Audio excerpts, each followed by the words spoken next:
Começa agora mais um Universo FAESA, o programa do conhecimento e da aprendizagem.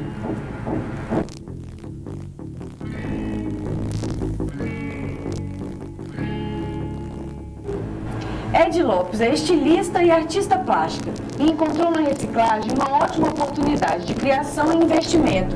Confira agora esse processo na Oficina do Empreendedor.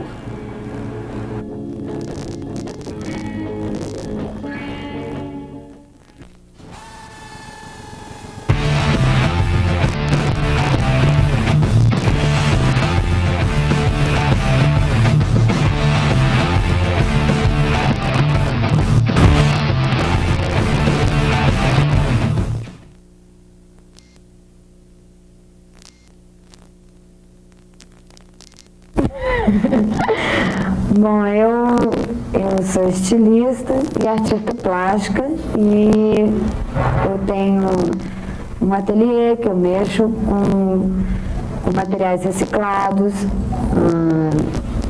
eu confecciono roupas e acessórios, biquínis, e os cenários também, em grande maioria, são confeccionados com material reciclado.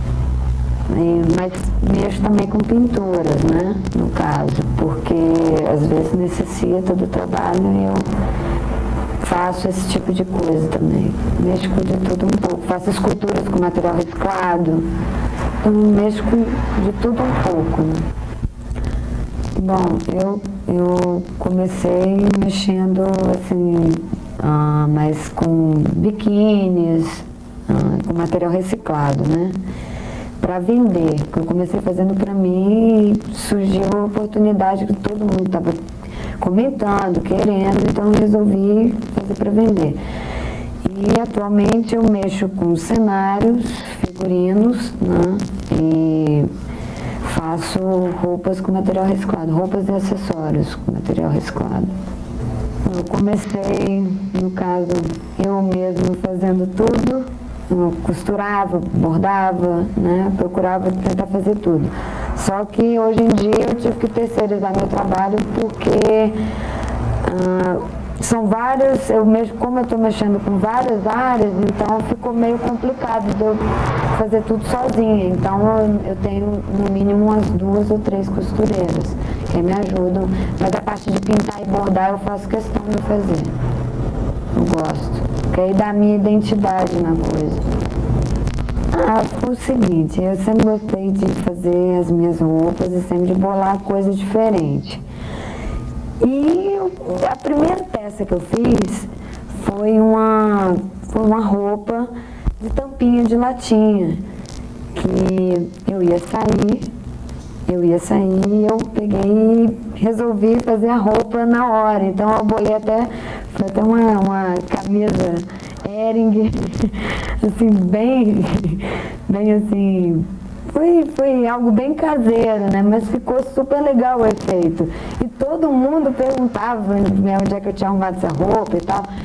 E aí eu comecei. E também lá em Fortaleza eu frequentava muito a praia, com os meus biquínis de material reciclado, que eu comecei a ver as coisas e começava já a tornar, assim, dava uma outra função para aquele material, né? Aí eu comecei por aí. Então, as pessoas, eu tenho um público que, no caso, me proporciona bastante o retorno que eu quero, né? Mas a maioria das pessoas ainda acha algo de novo, assim, não vê muito, assim, de uma forma séria, né, o trabalho às vezes, porque acha que é muito louco, só que eu faço por encomenda, eu faço de vários estilos, né? Mas até que a aceitação está sendo melhor, o meu trabalho está sendo cada vez mais divulgado, as pessoas estão começando a assimilar melhor. Eu acho que está começando a haver uma conscientização melhor. Estão começando a abrir mais a cabeça para poder aceitar melhor o que é novo. Eu acho que aqui tem um espaço que eu posso explorar, porque, por exemplo, na minha área, que eu conheço, só tem eu. Inclusive, hoje eu achei até legal que uma pessoa chegou para mim e falou que até no mundo mix ninguém tem o meu trabalho. Então, quer dizer, se eu fosse expor lá, como eu já fui uma vez, mas eu gostaria de novo, só tem, no caso, só teria o meu trabalho lá. Então, para mim, eu iria ganhar bastante, né? Ia ser bom, né? Ia ser legal. Olha, os meus planos, eu tenho algumas metas que eu quero ver se eu consigo atingir ainda esse ano, que é montar a minha grife, assim, ter uma loja, né? Trabalhar também, que eu acho muito interessante, que eu tenho um projeto de poder dar oficinas para crianças, sabe? Porque eu acho que é uma coisa, é uma fonte de renda que pode ser muito, eu posso estar colaborando muito, né, com várias comunidades, né? Eu já recebi 3 convites, eu já recebi mais um e eu espero poder pegar pelo menos um deles para fazer. E continuar mexendo muito com cenários, figurinos, que eu gosto muito de mexer com tudo isso. Eu quero ver se eu consigo, pelo menos, abrir a minha loja e poder fazer uma coisa cada vez mais profissional possível, né? Atualmente, como eu me mudei, eu tô só com o telefone celular, né? Que eu, pode dar? 927-35-111. Aí é só falar comigo que a gente vê o que a gente faz, que o meu trabalho é bem versátil, então eu mexo com tudo.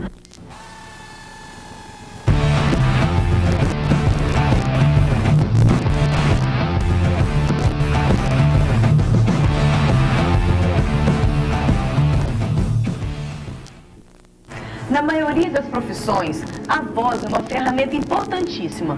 Mas você sabe como utilizar corretamente a sua voz? Hoje vamos descobrir isso conversando com o professor Carlos Roberto de Expressão Oral, no Fala Professor.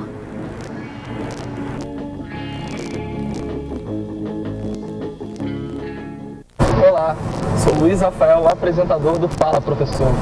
Hoje vamos conversar com o Carlos Roberto, professor de Expressão Oral do curso de Comunicação Social da FAESA. Carlos irá nos falar da importância da voz dentro da profissão de comunicador. Oi, Carlos, tudo bem? Olá, tudo bom? É claro que a voz é uma ferramenta indispensável na vida de um comunicador. Com certeza. A voz é fundamental não só para um comunicador, mas para qualquer pessoa que tenha que utilizá-la em função da própria vida, né? Seja em quaisquer áreas da comunicação, de como se comunica o ser humano, a voz é imprescindível, com certeza. Dentro da disciplina de expressão oral, qual as habilidades que vocês querem que o aluno desenvolva no decorrer do período? Olha, na verdade o período é um espaço muito curto, muito limitado, para que o aluno possa adquirir um conhecimento tão vasto, porque é uma matéria bem profunda, porque ela é muito subjetiva. No entanto, o que a gente pretende é que o aluno tenha uma consciência bem fundamentada da importância desse instrumento de trabalho que ele vai utilizar, que é a voz, na profissão dele, com certeza. Então, durante o período todo, a gente trabalha muito essa questão de que o aluno vá se conscientizando de que ele tem que cuidar da voz, tanto quanto cuida do cabelo, da pele, dos músculos, etc. e tal, através de conhecimentos que a gente vai passando que ele não tenha tido antes. Qual a diferença que existe entre voz, a fala e a linguagem? Bom, aí a gente teria que se delongar um pouquinho mais, mas eu vou tentar sintetizar da seguinte forma. A voz é o resultado final de todo um processo fisiológico, né, que a gente traça desde a respiração até a produção dessa voz no cérebro e projetando-se pela boca. A fala eu diria que seria o uso da voz em função de uma comunicação, tá? A fala. Agora, a linguagem é exatamente o veículo principal entre o comunicador e quem está recebendo essa comunicação. A forma com que ele aborda a informação que ele passa. Então, a linguagem tem muito a ver com essa questão de informação, porque ele terá que usar vocabulário adequado, terá que ter uma postura adequada de acordo com o texto, com a informação que ele queira passar. Enfim, ele tem que ter muita segurança naquilo que faz. Resulta numa linguagem, né? um diálogo. Quais são as técnicas para se ter um bom rendimento das cordas vocais? A técnica principal é a respiração correta, num ponto certo, bem apoiada, bem consciente, bem fundamentada. Sem isso, com certeza a voz vai sofrer alterações e, consequentemente, a dicção e depois a linguagem, a fala, etc. e tal. O que seria dicção, assim? O que seria? Bom, dicção, eu poderia dizer que dicção é o respeito que você tem que ter pela palavra como ela é escrita. É você falar a palavra exatamente como ela é. Por exemplo, nós brasileiros temos o hábito muito comum de eliminarmos os S's finais dos plurais. Né? A gente fala muito rapidamente assim, eu uso muito isso, as casas estão prontas. Quando, na verdade seria, as casas estão prontas. Isso é respeitar. Dicção tem a ver com isso. Se você respeita a palavra como ela é, você consequentemente está exercitando uma boa dicção, ou está exercendo uma boa dicção. Dentro de sua aula você utiliza a interpretação de textos poéticos. Então qual é a relação que existe entre compreender um texto e ter um bom desempenho em frente às câmeras, microfones? Isso é uma pergunta pertinente mesmo, porque suscita algumas dúvidas de alguns alunos. Por que eu tenho que fazer a interpretação, seja por escrito, seja de um poema? Eu uso poético porque a poesia é muito subjetiva e ela traz uma linguagem, eu diria, quase como uma parábola. Você pode interpretá-la de várias maneiras. Agora, a questão de interpretar é para que o aluno pratique a questão de o exercício da síntese. Por exemplo, se você pega um assunto que você tenha que fazer uma matéria, escrita ou não, tenha que divulgar a informação, você rapidamente raciocina em torno daquela matéria e passa aquela síntese, interpretando, você passar o sentido. Carlos, muito obrigado pela sua presença aqui no nosso programa. Esse foi o Fala Professor e nos vemos no próximo programa. Você sabe quais foram as mudanças que ocorreram no cenário político-econômico na cidade de Vitória durante os últimos 50 anos? Letícia Vieira traz essa resposta agora, no Cidadão Vitória.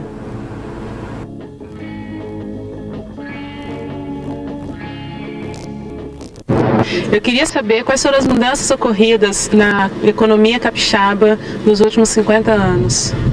Olá! O cenário político e econômico de Vitória tem mudado muito nos últimos 50 anos. Saímos do café e passamos para uma economia voltada para a indústria. Mas para esclarecendo esse assunto, nós convidamos Carlos Teixeira. E então, Carlos, como ocorreram essas mudanças aqui na cidade de Vitória? Olha, eu diria que os administradores, os prefeitos da cidade de Vitória nos últimos 50 anos, eles enfrentaram a mudança de uma cidade, de uma pequena cidade do café para a metrópole da indústria. Em 50 anos, Vitória se transforma de uma cidade de 50 mil habitantes para uma metrópole de 1.200.000 habitantes. Aí eu estou falando de Vitória, região metropolitana, compreendendo os municípios que hoje fazem parte da região metropolitana. Porque se nós formos imaginar Vitória na década de 50, ela vivia basicamente do café, das atividades do comércio, em especial do comércio de café. Vitória fazia a ligação entre a produção que estava no campo, no interior do Espírito Santo, com o comércio internacional. Então a produção de café saía do campo, passava para a cidade e ia para o mercado externo. Então a cidade fazia essa mediação, essa ponte entre a produção do campo e o comércio exterior.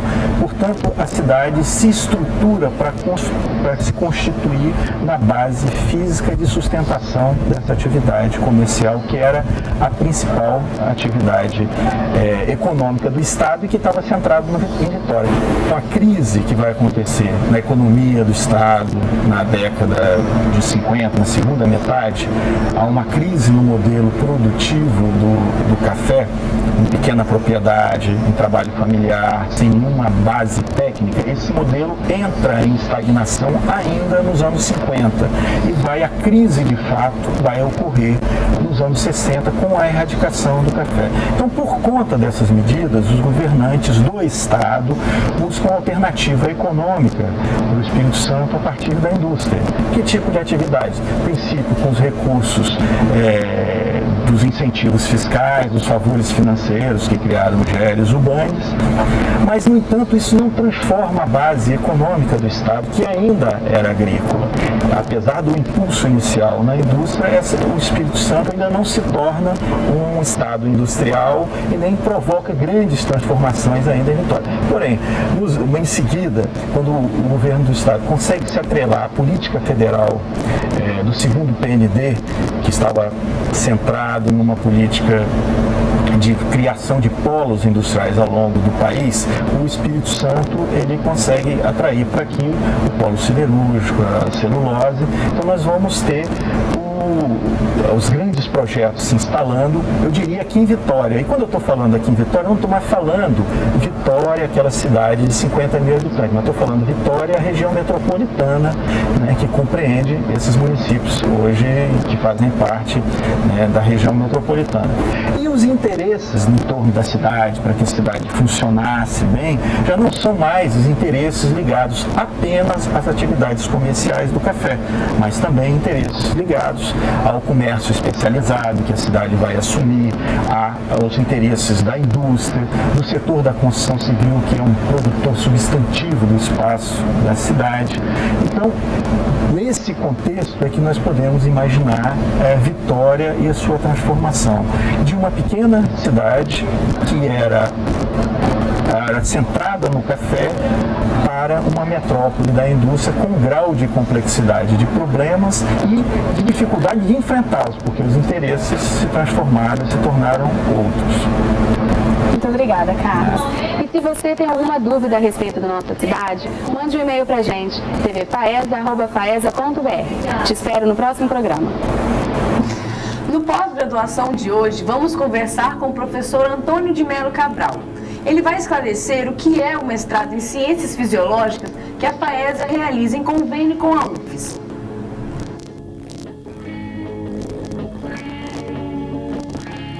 Olá, está começando mais um pós-graduação. Hoje com a presença do professor Cabral, coordenador do mestrado interinstitucional em Ciências Fisiológicas entre a UFES e a FAESA. Nós vamos estar conversando sobre a estrutura do programa e quais as vantagens de estar se desenvolvendo este tipo de parceria. Olá, professor, tudo bom? Tudo bem. Professor, então seria interessante se a gente começasse falando o que é esse mestrado em Ciências Fisiológicas. Bem, o programa, na verdade, o programa de pós-graduação em Ciências Fisiológicas foi um programa que teve início em 1989, em julho de 89, quando 6 professores, dos quais eu me incluo, começamos o mestrado nessa área de Ciências Fisiológicas. E de lá para cá, 5 anos após, nós estávamos já dando início o primeiro doutorado da UFES. Né? Foi o segundo mestrado e o primeiro doutorado da UFES. Hoje é o principal programa da Universidade Federal do Espírito Santo, é o programa que tem uma maior produtividade científica e um programa que, em termos de recursos humanos, é o que mais produz na universidade. Hoje nós somos em 19 professores orientadores, temos alunos atualmente matriculados, 107 alunos, dos quais 19 alunos é do mestrado interinstitucional com a FAESA. Esses 107 naturalmente incluem doutorandos e mestrandos. E nesses 11 anos de mestrado, nós estamos com 71 dissertações de mestrado defendidas e 17 teses de doutorado já defendidas. Professor, como é que está sendo essa experiência de estar desenvolvendo um trabalho desse junto com uma outra instituição?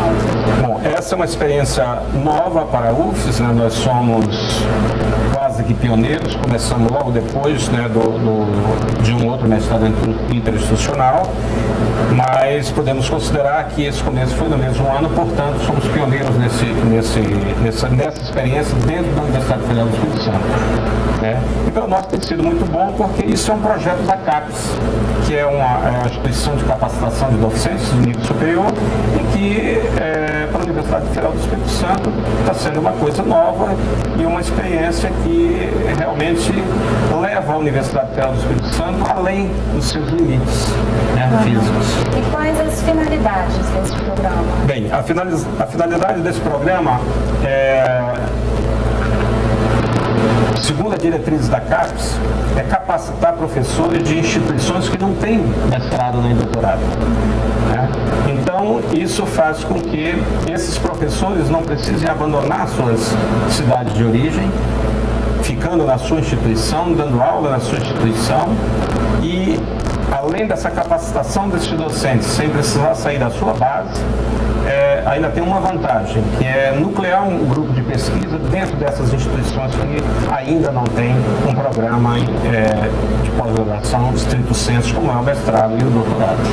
Professor, a imprensa divulgou que este mestrado ele é irregular. Isso é verdade? Não, isso não é verdade. Houve um equívoco.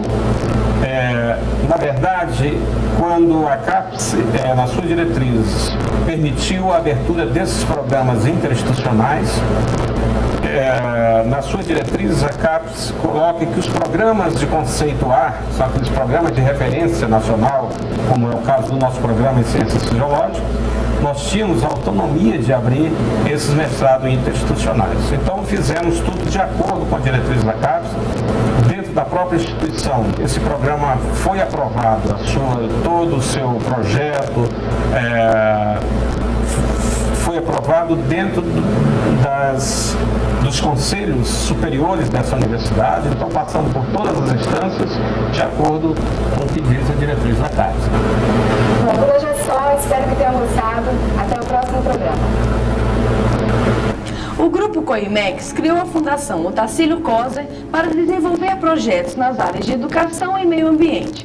Veja agora, no Qualidade de Vida, como é possível despertar a cidadania e formação de lideranças a partir de um projeto como este.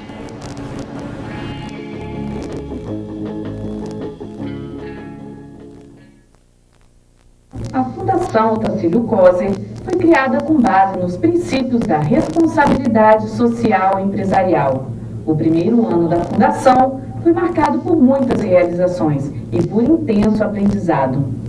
A Fundação Otacílio Coser foi instituída há 1 ano e meio e surgiu como uma resposta do próprio corpo funcional do Grupo Coimex à necessidade de profissionalização das ações sociais do Grupo Coimex, saindo de um patamar de filantropia, de cumprir caridade, para um patamar de investimento social. E qual a importância da responsabilidade social e empresarial?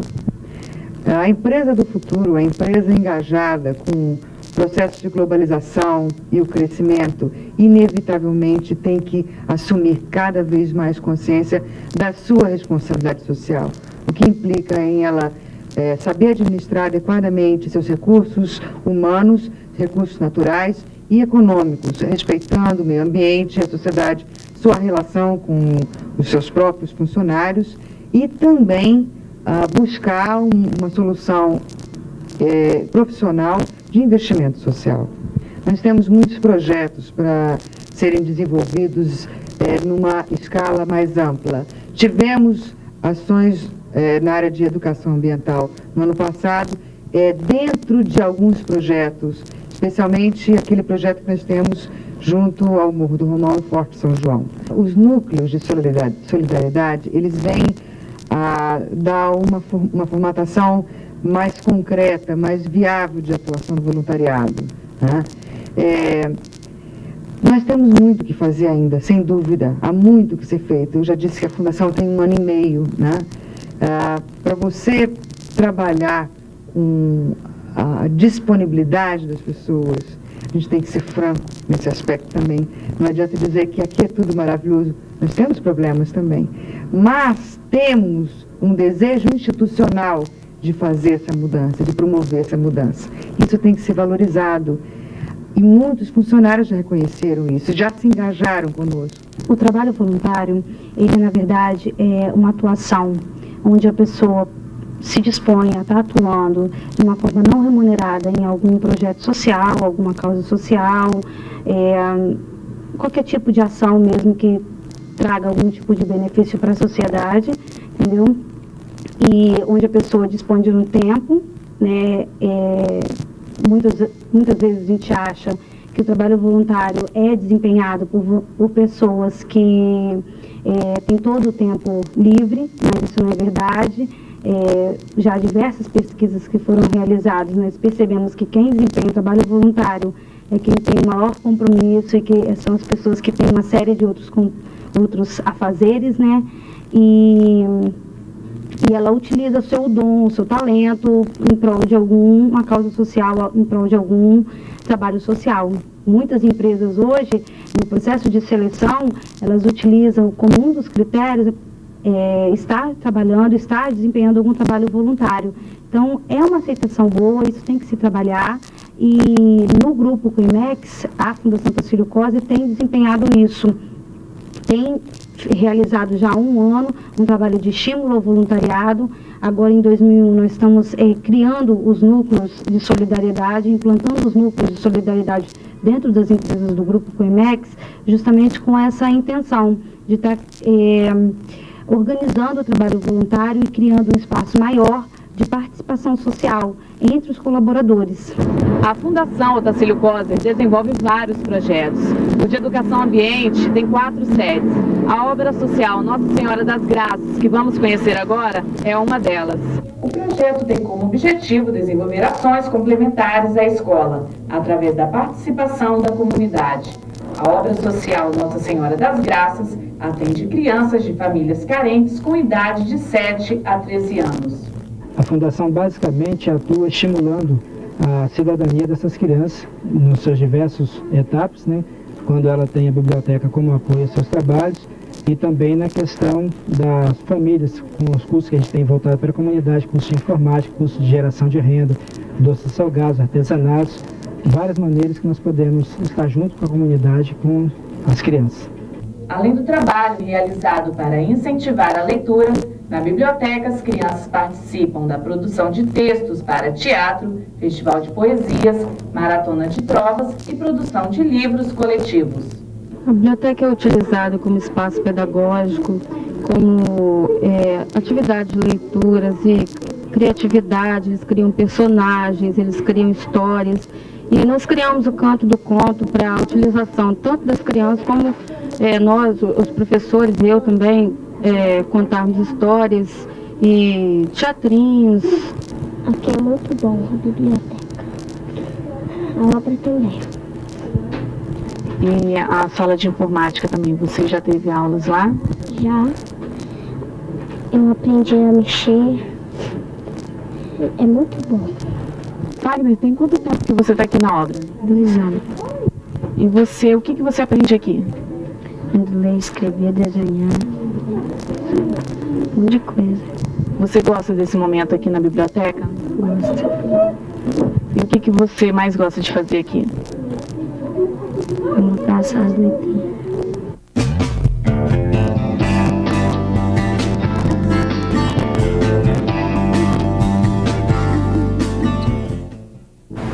A descoberta do genoma humano causou uma série de discussões. Mas como o mapa do código genético pode afetar nossas vidas? Descubra agora a resposta no Saúde Pública.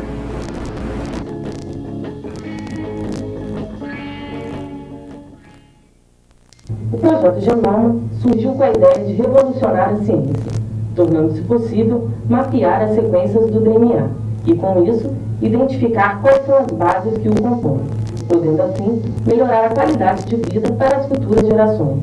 A ideia que se tinha era que, com o passar do tempo, a partir dessa sequência, esse banco de dados montado, as letras de um livro identificadas, agora a ideia, o objetivo maior é saber como ler essas letras e entender como que essas sequências de DNA vão determinar características específicas dentro de um organismo. Então, o que se imagina que, do ponto de vista farmacêutico, seja possível identificar doenças e desenvolver remédios que curem essas doenças específicas. Do ponto de vista clínico, identificar uma pessoa que tenha uma predisposição a uma doença e, através de uma terapia gênica, seria interferir no genoma deste indivíduo, até mesmo em estágios embrionários, e corrigir determinados problemas que elas viriam a ter no futuro. Com a decodificação do genoma, será possível ter todas as informações genéticas de um indivíduo. De que forma a legislação brasileira poderá defender as pessoas que sofrerem algum tipo de discriminação por terem predisposição a determinadas doenças? Não há na nossa legislação nenhum aspecto favorável à ação de decodificação humana no que se refere à discriminação. O mundo jurídico hoje não traz no seu bojo nenhuma matéria, nenhum julgado, nenhuma jurisprudência, nenhuma decisão de tribunal nesse sentido. E o Universo Faesa dessa semana fica por aqui. Mas agora você fica com Mariana Gotardo no Mídia. Tchau! Até a próxima semana!